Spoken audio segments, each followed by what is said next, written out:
Module 4. Learning and Memory.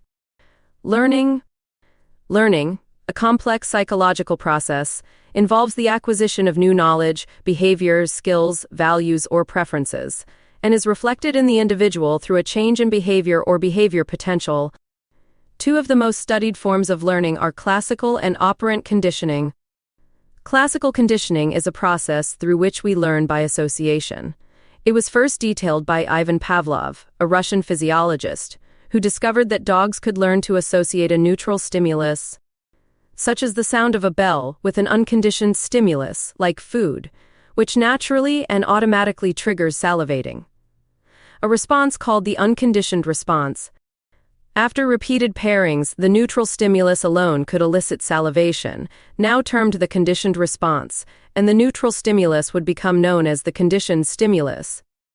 Imagine reading Aldous Huxley's Brave New World, where infants develop a fear of books because books were paired with a loud noise. In this scenario, the loud noise is an unconditioned stimulus because it naturally and automatically elicits a fear response without prior conditioning. The fear response elicited by the noise is an unconditioned response. Generalization occurs when stimuli similar to the conditioned stimulus also elicit the conditioned response. For example, if little Albert, a child conditioned to fear a white rat, exhibits fear upon seeing a white rabbit, this is due to generalization. The process indicates that learning is not an isolated event but can transfer across similar situations or stimuli. Conversely, discrimination is the ability to distinguish between the conditioned stimulus and other stimuli that have not been paired with the unconditioned stimulus. For instance, if Albert learns to fear white rats but does not fear other non-white rats or dissimilar objects, he is displaying discrimination. Operant conditioning, introduced by B.F. Skinner, is a method of learning that occurs through rewards and punishments for behavior.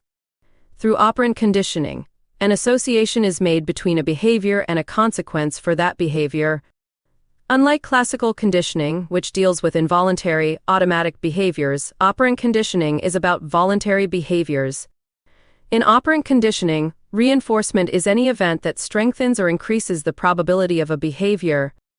Positive reinforcement introduces a pleasant stimulus after a behavior, like giving a child a treat for doing chores. Negative reinforcement removes an unpleasant stimulus, such as taking away chores when a child completes their homework. To encourage behavior, both types of reinforcement increase the likelihood of a behavior occurring again. Primary reinforcers, such as food or relief from pain, are naturally reinforcing because they satisfy basic survival needs. They do not require learning to become pleasurable and are related to biological needs. So, when we say that the taste of food and relief from a headache are both primary reinforcers, it's because they inherently satisfy a biological need. Conditioned reinforcers, also known as secondary reinforcers, are events or objects that serve as reinforcers but do not satisfy biological needs. Money is a common example. It is only valuable because it can be used to acquire primary reinforcers. To elucidate with examples, classical conditioning occurs when a student begins to feel happy at the sound of the school bell, because it signals the end of the school day and time for play, while operant conditioning takes place when a student studies harder after receiving praise for good grades, which is a form of positive reinforcement. In essence, learning through both classical and operant conditioning involves associations between behaviors and their consequences. These processes illustrate how complex behaviors can be broken down into more basic associative learning experiences, providing a framework for understanding how behaviors change over time. Memory. The architecture of memory in the human mind is one of the most captivating and complex structures. It enables us to build, store, and retrieve vast amounts of information, shaping our learning, experiences, and identity. To begin with, building and storing memories is an intricate process that starts with the acquisition of memories.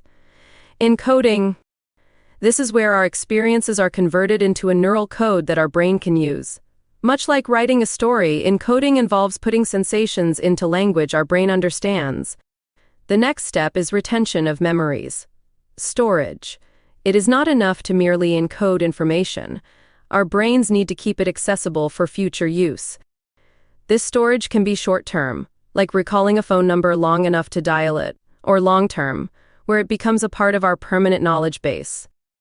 The third critical component is retrieval, the ability to access the information we have stored when we need it. Picture this as finding a book in a library. It may take some searching, but when you find the right book, the information is there waiting for you. Now, to the practical aspect for a student. To save overall studying time and build a more reliable memory, there are several strategies.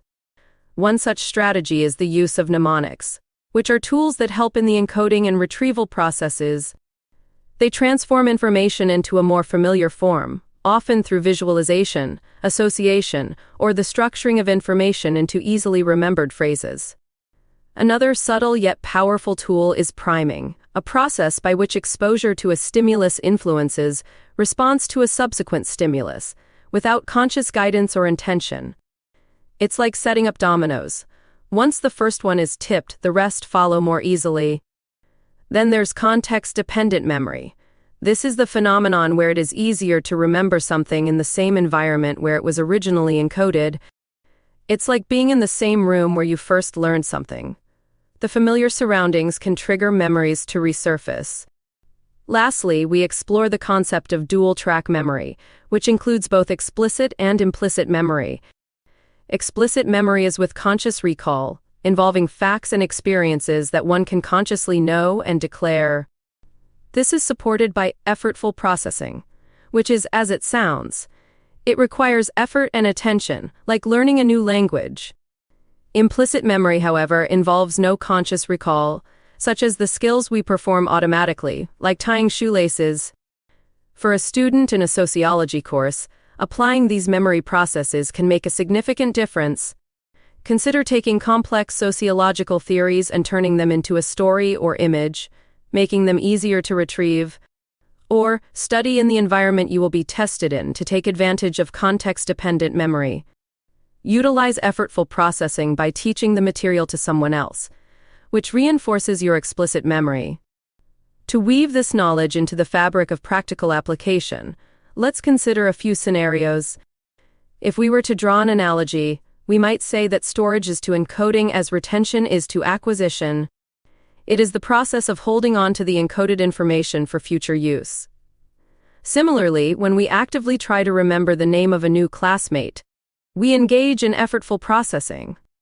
And the student who doesn't recall eating oatmeal as a child but feels nauseous at its scent is experiencing an implicit memory, a memory that exerts its influence without entering consciousness. If hearing the word rabbit leads someone to spell hare as hare, we see priming in action, where one stimulus influences the response to another. Moreover, when witnesses to a crime recall the details more accurately upon returning to the crime scene, they are relying on context-dependent memory. Understanding the mechanisms of memory isn't just academic, it's a powerful tool that can be wielded for more effective learning. By engaging with these concepts, a student can not only improve their grasp of sociology, but also refine the art of learning itself.